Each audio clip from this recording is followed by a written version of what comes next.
beta jauh dari Yesus, sempurna beta mau kenal Dia.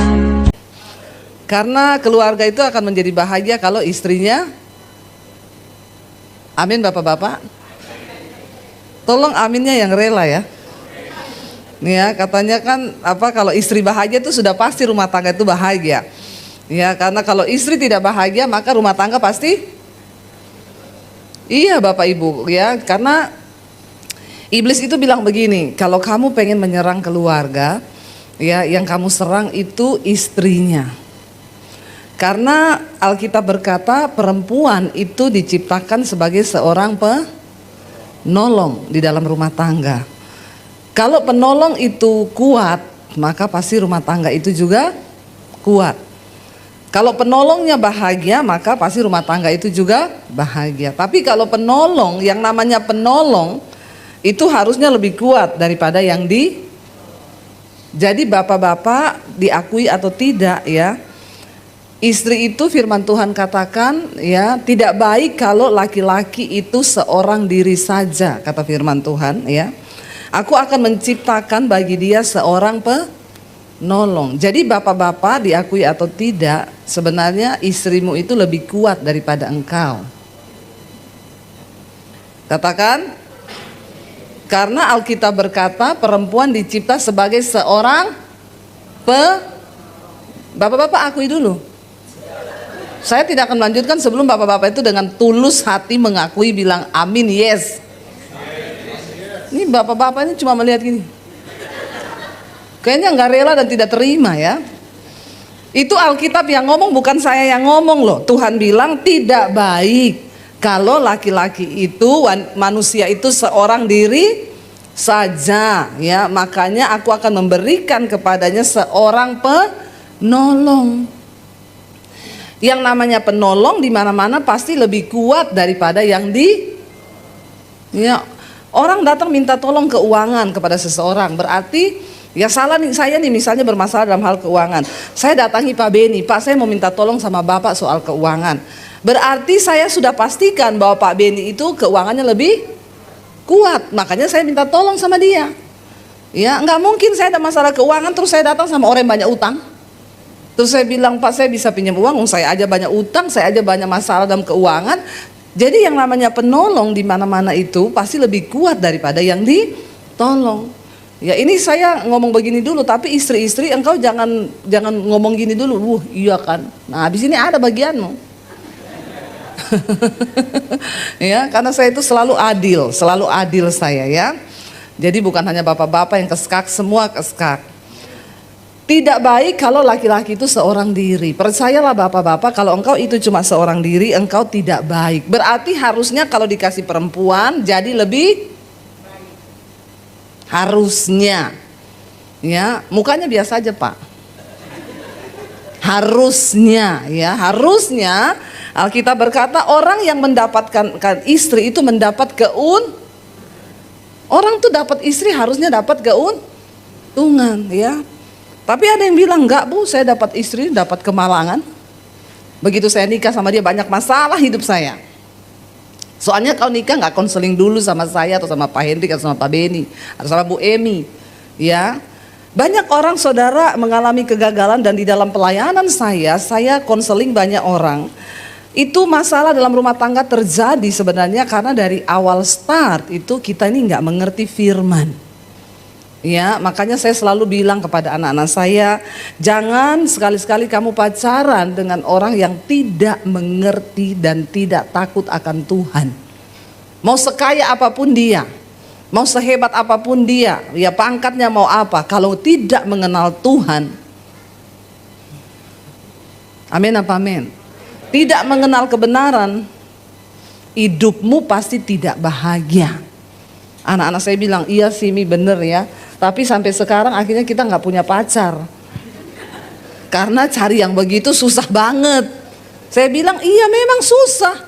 Tapi kamu harus percaya bahwa jodohmu itu ada. Ya, Tuhan sudah menetapkan, memang susah cari yang begitu. Dia bilang, iya ada ya Kristen Ganteng sudah oke, gantengnya, Kristennya oke, merokok, sukanya dugem. Anak saya nggak jadi. Saya bilang memang harus begitu karena pernikahan itu adalah untuk menggenapi rencana Tuhan, bukan untuk memuaskan hawa nafsumu. Kalau untuk menggenapi kehendak Tuhan, ya pasti Tuhan akan kasih yang terbaik. Dan saya selalu bilang sama anak saya, wanita super itu hanya untuk pria super. Amin. Ya. Jadi jangan sembarangan, nih masih ada yang muda-muda di sini yang belum menikah. Saya kasih tahu ya, jangan sampai engkau mau bayar harga terlalu mahal. Kalau kuat bayar harganya, banyak yang tidak kuat. Mundur di tengah jalan, ya bubar semuanya. Bapak Ibu, Alkitab berkata istri itu sebagai seorang penolong. Lalu ada yang bilang gini, itu kan gara-gara Hawa, Bu. Coba kalau Tuhan tidak menciptakan Hawa itu. Perhatikan di dalam kitab Kejadian itu ketika Tuhan berfirman, ya aku akan berikan seorang penolong. Ketika Adam tidur, Alkitab bilang Tuhan ambil tulang rusuknya, lalu dirangkai sama Tuhan, diciptakan dengan tangannya sendiri. Ketika Adam bangun dari tidur, dia lihat, ada makhluk manis di sampingku. Lalu dia bilang sama Tuhan, ya inilah daging dari dagingku dan tulang dari tulangku. Sampai akhirnya Tuhan berfirman kepada mereka, semua pohon dalam taman ini boleh kamu makan, boleh kecuali satu pohon tentang pengetahuan yang baik dan yang jahat. Bapak Ibu, akhirnya iblis datang menipu. Iblis bilang begini, Hawa, lihat Tuhan kan berfirman bahwa semua pohon dalam taman ini jangan kamu makan. Karena apabila engkau memakannya maka matamu akan terbuka. Padahal Tuhan bilang semua boleh dimakan kecuali yang satu itu. Akhirnya iblis menggoda Hawa. Kenapa iblis menggoda Hawa? Ya, karena memang ya banyakan sih perempuan itu lebih gampang tergoda. Iya enggak ibu-ibu? Ada bapak-bapak memang. Oh, perlu doa pelepasan ini. Kayaknya setuju banget, memang ya. Untung bukan suami saya yang bilang begitu. Ya, Bapak Ibu, akhirnya setan itu menggoda wanita ini. Tapi Alkitab berkata, akhirnya Hawa itu ambil buah itu dan dia bilang, lalu seketika dia makan, teringatlah dia akan suaminya. Lalu dia memberikan buah itu kepada suaminya yang ada bersama-sama dengan dia di situ. Suaminya itu ada bersama-sama dengan dia loh. Bukan tidak ada Bapak Ibu, ada. Adam itu ada di situ. Karena Alkitab berkata dia memberikan buah itu kepada suaminya yang ada bersama-sama dengan dia. Lain cerita kalau dikatakan lalu dia memberikan buah itu kepada suaminya yang lagi tidur. Tapi yang ada bersama-sama dengan dia. Kenapa bisa terjadi kesalahan yang begitu fatal itu? Karena sang suami di sini tidak berfungsi sebagai imam yang benar. Ketika iblis menggoda istrinya kan harusnya dia bilang, Hawa jangan loh. Tuhan sudah berfirman loh, kita nggak boleh makan itu. Tapi dia membiarkan. Dan kenapa iblis menggoda wanita itu? Karena iblis tahu wanita itu penolong. Dia juga bisa tolong suaminya jatuh dalam dosa. Dalam segala hal kita ini menjadi penolong, termasuk menolong suami kita jatuh. Ya, itu sangat mudah sekali. Untuk menyuruh suami benci kepada keluarganya, itu sangat tergantung dari istri kok. Sekali aja istri keluarin kata itu loh, mamahmu. Lama-lama kalau tiap hari istrinya ini curhat tentang mamahmu, itu kakakmu. Lama-lama suami yang tadi mengasihi keluarganya itu bisa membenci karena istrinya menolong dia untuk membenci keluarganya sendiri. Hati-hati ibu-ibu. Kita sebagai penolong dalam segala hal kita ini bisa menolong suami.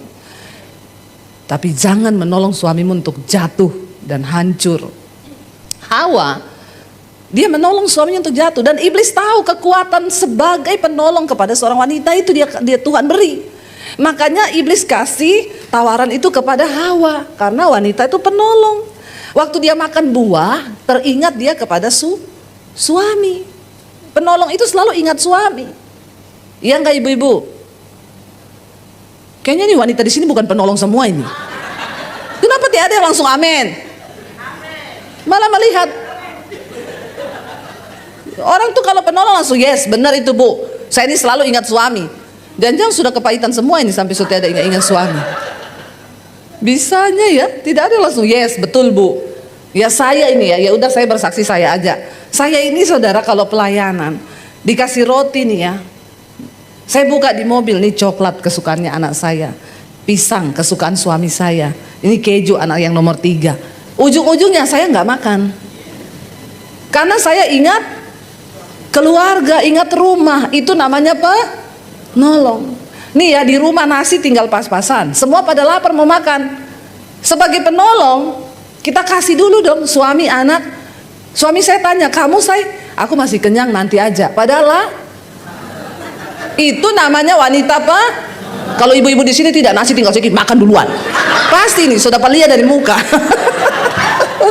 Ya. Amin apa amin?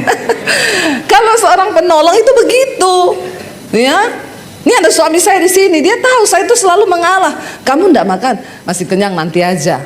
Padahal saya masak nasi. Itu namanya penolong. Nah iblis tahu, laki-laki itu bukan penolong. Laki-laki itu dia begitu, dia kalau dikasih roti 5, dia makan semua 5-5. Dia nggak ingat anak, nggak ingat rumah, nggak ingat kecuali Pak Beni kali ya.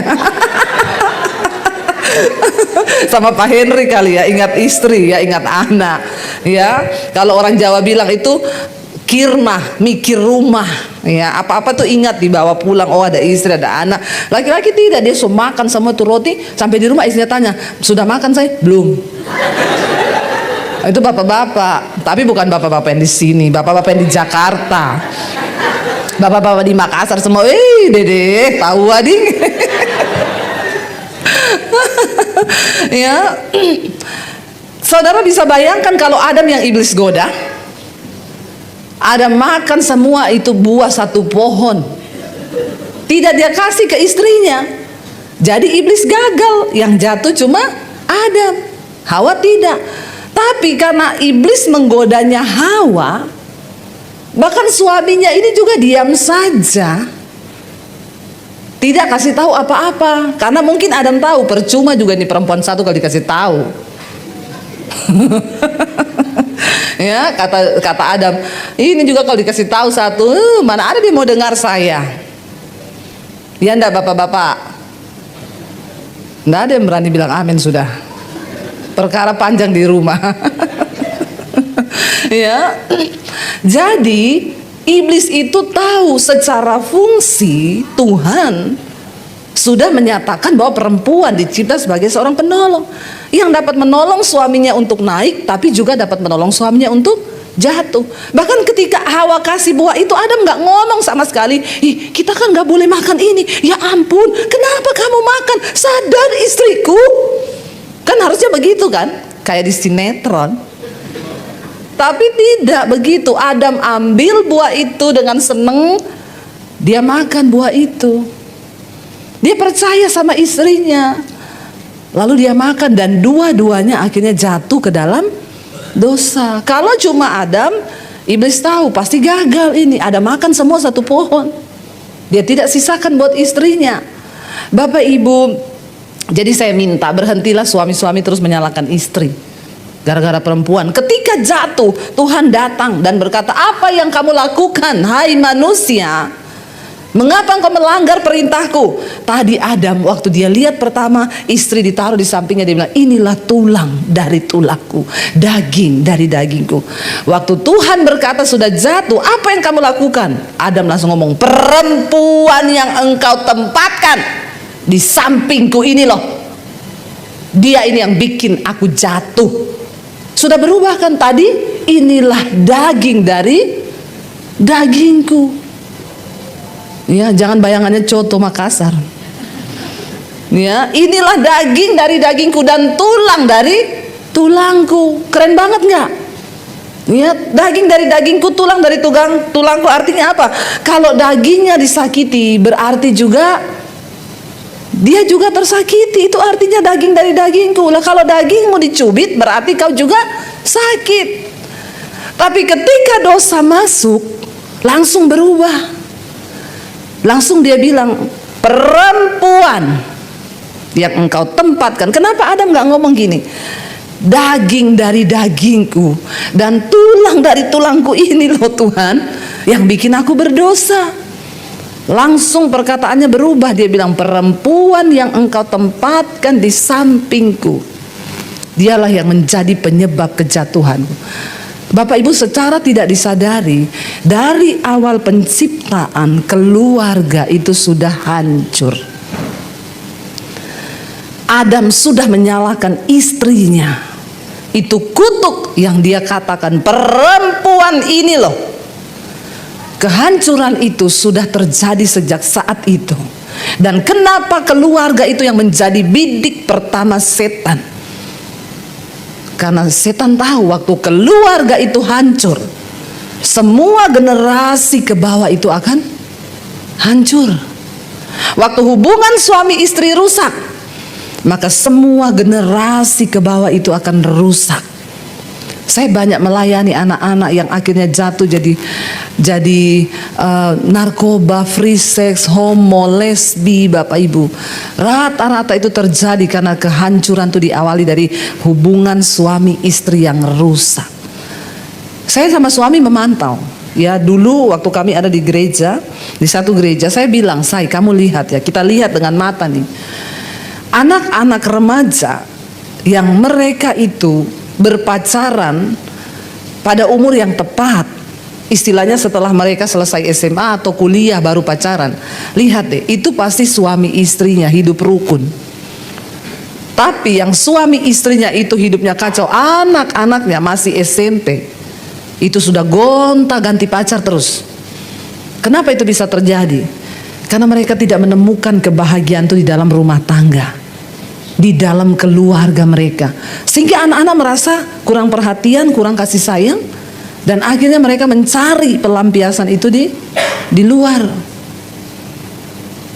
Kenapa penting bagi kita sebuah keluarga yang diberkati dan disertai Tuhan? Bapak Ibu, satu bangsa itu bisa hancur diawali dari kehancuran keluarga demi keluarga demi keluarga demi keluarga. Karena begitu satu keluarga suami istri hancur, nih kutuk itu turun. Pertama kepada anaknya, lalu kepada cucunya, itu terus berapa generasi. Dan kalau itu tidak diputuskan, itu sangat berbahaya. Saya melihat Bapak Ibu ya, ada satu keluarga. Ini yang saya lihat dengan mata kepala saya pernah tinggal bertetangga dengan mereka. Itu ada satu keluarga, seorang ibu, dia punya anak perempuan 6. Ya, setiap hari ibu ini karena hubungan dengan suaminya tidak baik, suaminya selingkuh terus. Ibu ini di rumah kan marah. Jadi saudara, pelampiasan dari seorang istri ketika marah kepada suaminya itu pasti kepada anak. Apalagi istri yang tidak berdaya untuk membela diri, marah kepada anak. Dosa itu membawa kehancuran. Ketika seorang suami hidup di dalam dosa, pasti dia tidak ada damai sejahtera. Dan tidak damai sejahtera itu dia bawa dalam kehidupan rumah tangganya. Dia marah, dia pulang. Kebanyakan orang itu kalau ada dosa itu ya pasti marah-marah, pasti tidak tenang, tidak ada damai sejahtera. Itu sudah satu paket, Bapak Ibu ya, sudah satu paket. Ya, dan kebanyakan ya akhirnya istrinya jadi korban, ya, marah-marah istri, dimarahin suami. Ya, dia nggak bisa balas kepada suami, dia balas kepada anak. Saya melihat keluarga ini, itu ibunya kalau marah sama anak-anaknya, mulutnya Bapak Ibu, ya, dia katain anaknya, dasar pelacur kamu, dasar gini-gini. Bapak Ibu, itu 6 anaknya perempuan. Yang pertama itu hamil dengan beberapa wanita, dengan beberapa pria, dan tidak punya suami. Dia melahirkan banyak anak, ya, beberapa cacat karena mau digugurkan, tapi nggak gugur. Dan akhirnya anak-anak itu dipelihara oleh ibunya yang mengutuki anaknya ini. Lalu anak yang kedua dibunuh oleh suaminya sendiri, diracun. Anak perempuan yang kedua. Lalu yang ketiga juga seperti itu nasibnya. Saya melihat sebuah keluarga ini hancur, ya, gara-gara akhirnya ibunya mengutuki mereka, tapi karena bapaknya juga ini tidak hidup benar. Dan Bapak Ibu tahu apa yang terjadi dengan keluarga ini kalau dalam generasi itu mereka tidak bertobat. Kutuk itu terulang terus. Terulang terus. Ya, dan saya melihat dia punya cucu-cucu.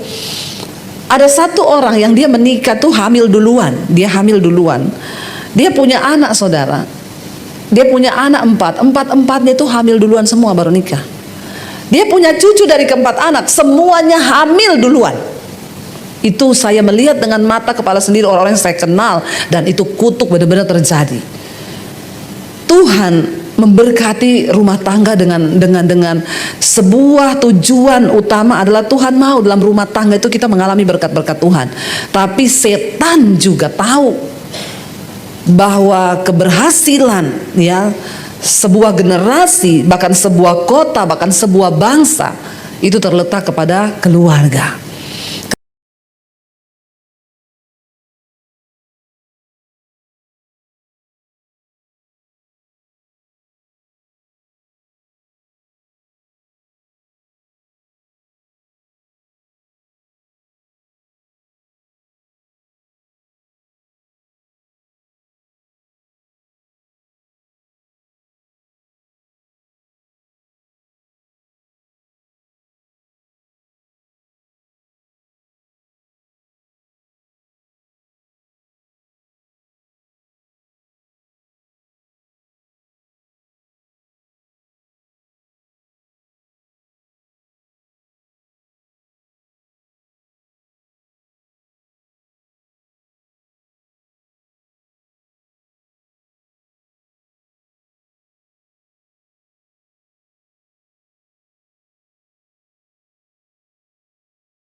Dulu beta jauh dari